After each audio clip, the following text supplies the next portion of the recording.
फरमाया इन्ना फ़ी ख़ल्क़िस समावाति वल अर्द वख्तिलाफ़िल लैल वन नहार लआयातिन लिउलिल अलबाब।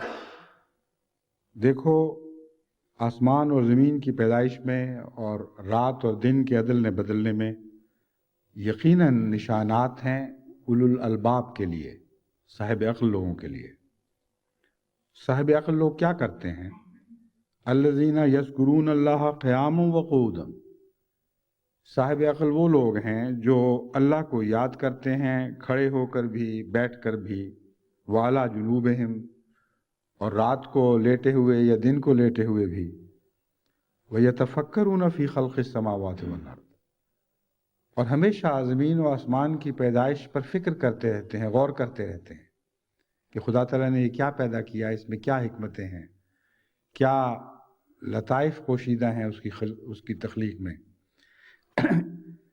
ये गौर करने के बाद उनके दिल से बेसाख्ता ये दुआ निकलती है, रब्बना मा खलक़्त हाज़ा बातिला सुब्हानका फ़क़िना अज़ाबन नार, कि ऐ हमारे रब, जो कुछ भी तूने पैदा किया है हिकमतों से भरा हुआ है, बातिल नहीं है, बेमकसद नहीं है। क्योंकि इतना आला निज़ाम जो ऐसा मरबूत हो और ऐसा गहरी हिकमतों पर मबनी हो, वो अबस नहीं हो सकता, बेकार नहीं बनाया जा सकता, ज़रूर इसका कोई मकसद है। और अगर हम उस मकसद को पूरा करने वाले ना बने, तो जिस तरह बेकार चीज़ें आग में फेंक दी जाती हैं, हमें डर है कि हम भी आग का ईंधन न बन जाएं। तो इन सब बातों पर मुश्तमिल ये दुआ है, अगरचे अल्फाज थोड़े हैं। अर्ज़ करते हैं, रब्बना मा खलक़्त हाज़ा बातिला सुब्हानका फ़क़िना अज़ाबन नार। तेरी शान बुलंद है, तू सुबहान है, तू पाक है, हमें आग के अजाब से बचा। बस सवाल यह है कि अचानक ज़मीन और आसमान पर गौर करने के बाद आग के अजाब का क्या जिक्र चल पड़ा?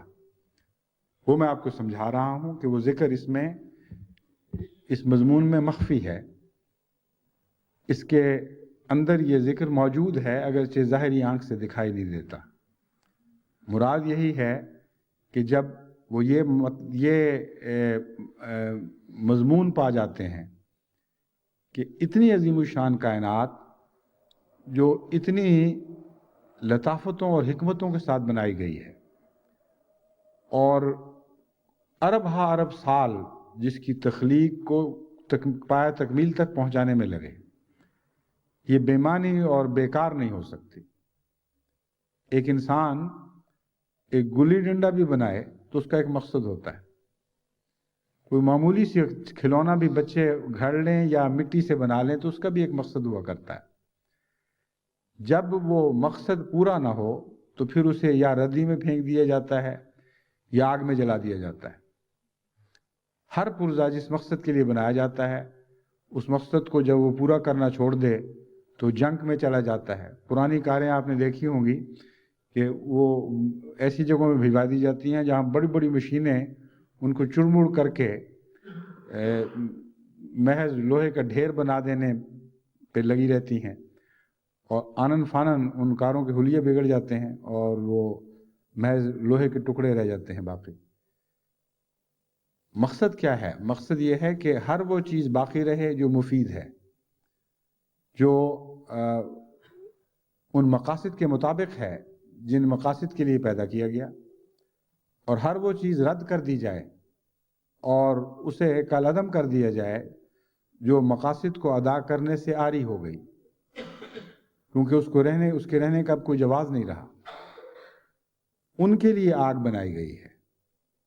आग उन लोगों को ख़त्म करने के लिए बनाई गई है जो मकसद को पूरा नहीं कर सके। तो इसलिए बड़ी पुरहिकमत दुआ है। इन लोगों को उलुल अलबाब कहना, देखिए कैसा सजता है यहाँ, कि गौर व फिक्र के बाद लंबी बातों की बजाय सीधी नुक्ते की बात कही, आखिरी मकसद की बात बयान कर गए। क्या खुदा, बहुत हमने गौर कर लिया है, ये हमें अब यकीन हो गया है कि अगर हमने अपनी जिम्मेदारियों को पूरा ना किया तो हम आग के ईंधन के बनाए जाने के लायक होंगे। बस हम तुझसे ये अर्ज़ करते हैं कि हमें आग के अजाब से बचा। रब्बना इन्नका मन तुदखिलिन नारा फ़क़द अख़ज़ैता, ऐ खुदा, जिसे तू आग में दाखिल कर दे, یا داخل کرے گا تو اسے تو ذلیل و رسوا کر دے گا. وَمَا لِلظَّالِمِينَ مِنْ أَنصَارٍ، اور ظالموں کے لیے کوئی مددگار نہیں. یہ بھی کیسی پرحکمت دعا ہے، اور دیکھیں اولو الالباب کہلانا ان کے لیے کیسا زیب دیتا ہے، کیونکہ یہ کہنے کے بعد کہ جسے تو آگ میں داخل کرے، یہ شبہ پیدا ہو سکتا تھا کہ اللہ گویا نعوذ باللہ زبردستی لوگوں کو آگ میں داخل کرتا پھرتا ہے. اس شبے کا ازالہ اس دعا کے آخری ٹکڑے نے کر دیا، وَمَا لِلظَّالِمِينَ مِنْ أَنصَارٍ. اے خدا جن کو تو آگ میں داخل کرے گا وہ ظالم ہوں گے، خود اپنے نفسوں پر ظلم کرنے والے ہوں گے، اور جو ظلم کرنے والے ہیں ان کی مدد نہیں کی جاتی، اس لیے تو ان کی مدد نہیں کرے گا. وَمَا لِلظَّالِمِينَ مِنْ أَنصَارٍ. پھر یہ دعا آئی، ربنا اننا سمعنا منادیا ینادی للایمان، کہ اے خدا ہم نے اس منادی کی آواز کو سنا جو یہ پکار رہا تھا کہ اپنے رب پر ایمان لے آؤ.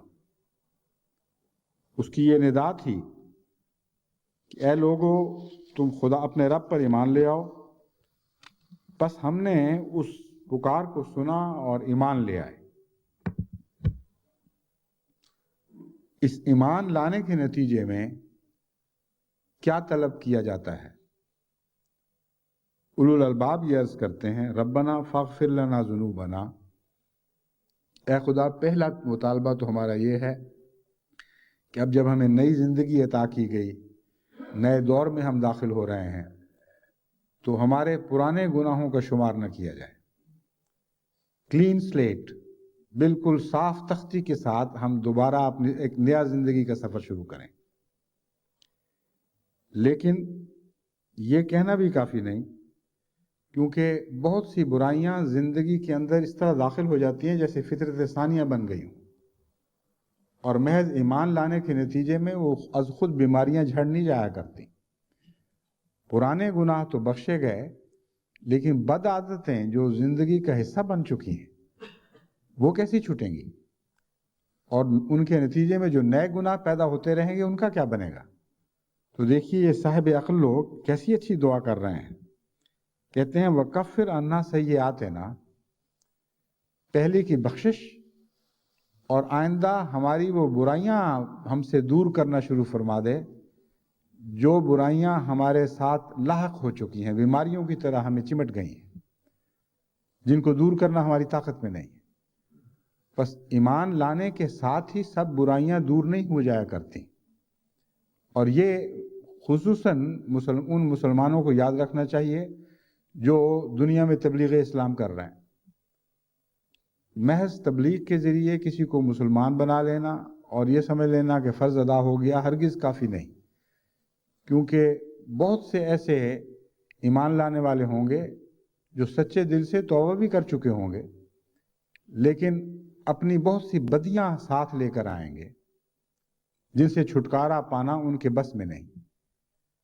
اگر ان کی طرف توجہ نہ کی گئی، اگر تبلیغ کرنے والا ان سے مستقل تعلق رکھ کے ان کی مدد نہیں کرتا ان کی برائیاں دور کرنے میں، تو ایسا ہی ہوگا جیسے بعض بچے وبائی امراض کا شکار ہوتے ہیں اور مائیں ان کو جگہ جگہ لیے پھرتی ہیں اور اتنا نہیں سوچتی کہ مجالس میں لے کے جائیں گی تو اور بھی بیماریاں پھیلائیں گی.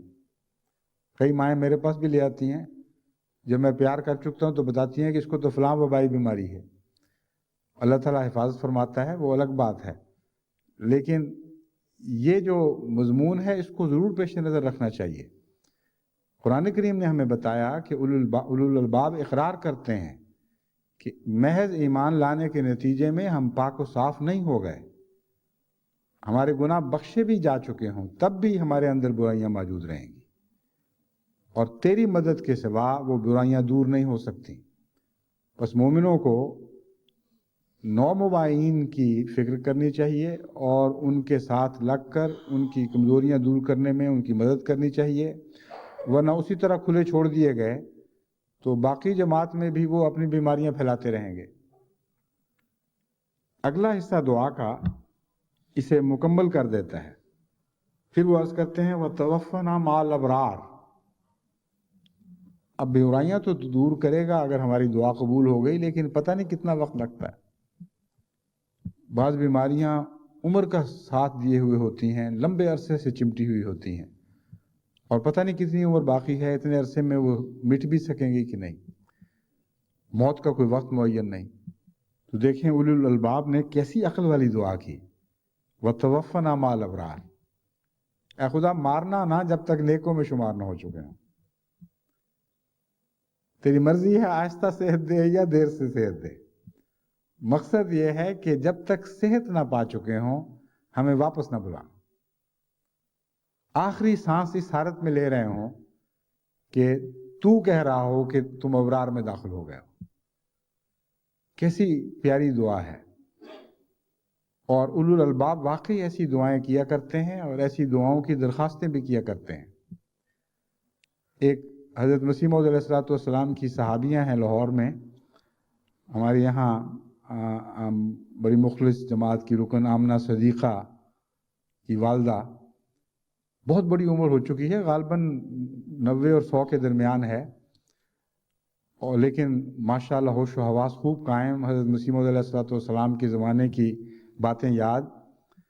उनका मुझे अभी रमज़ान में पैगाम मिला, उस पर मुझे ये आयत याद आई। मैंने कहा देखें खुदा ताला ने किस तरह अपने प्यारे बंदों की बातें महफूज कर दी हैं कुरान करीम में। उनकी भी जो पहले गुजर चुके थे, उनकी भी जो बाद में आने वाले थे। उन्होंने कहा मेरे लिए ये सिर्फ दुआ किया करें कि खुदा मुझे उस हालत में वापस बुलाए कि मुझसे राज़ी हो चुका। बस वतवफ़ना माल अबरार की दुआ साहिब अक़ल लोगों की दुआ है। वो जानते हैं कि बुराइयों का ज़िंदगी का साथ होता है, बाज़ दफ़ा गिर भी जाएं तो दोबारा भी आ जाती हैं। आखिरी फैसला उस वक्त होगा जब इंसान वापस जा रहा होगा। उस वक्त अगर खुदा की रज़ा की निगाहें पड़ रही हों, अगर उसके नज़दीक उस वक्त इंसान नेकों में शुमार हो चुका हो, तो ज़िंदगी का मकसद पूरा हो गया। और फिर इंसान ये कह सकता है कि मैं बातिल में नहीं हूँ, उन लोगों में नहीं हूँ जो बातिल शुमार किए जाते हैं। फिर इसके बाद एक दुआ जारी है अभी। अपनी ज़ात के लिए सब कुछ मांगा गया, मगर उस दीन के लिए अभी कुछ नहीं मांगा जिस दीन के नतीजे में उनकी इस्लाह का सिलसिला शुरू हुआ। चुनाचे मालूम होता है, मौत के तसव्वुर के साथ ही ये ख्याल पैदा होता है कि ऐ खुदा, हमने ये पैगाम दूसरों को भी तो पहुंचाना है, और तेरे वादे हमारे मुतल्लिक़ जो पहले नबियों से किए गए हैं कि हम दुनिया में इस तरह इस्लाह अहवाल करेंगे और लोगों के हालात में पाक तब्दीलियां पैदा करेंगे, वो अगर वादे पूरे ना हुए तो क़यामत के दिन फिर भी हमारे लिए शर्मिंदगी है। यानी एक इंसान अपनी ज़ात में अगर नेक भी बन चुका हो और उसका बज़ाहिर नेक अंजाम भी हो, अगर दूसरे बनी नौ इंसान के मुतालिक वो अपनी ज़िम्मेदारियां पूरी नहीं करता तो अपने आप को कामयाब नहीं समझता। ये उलुल अलबाब की तारीफ़ की जा रही है।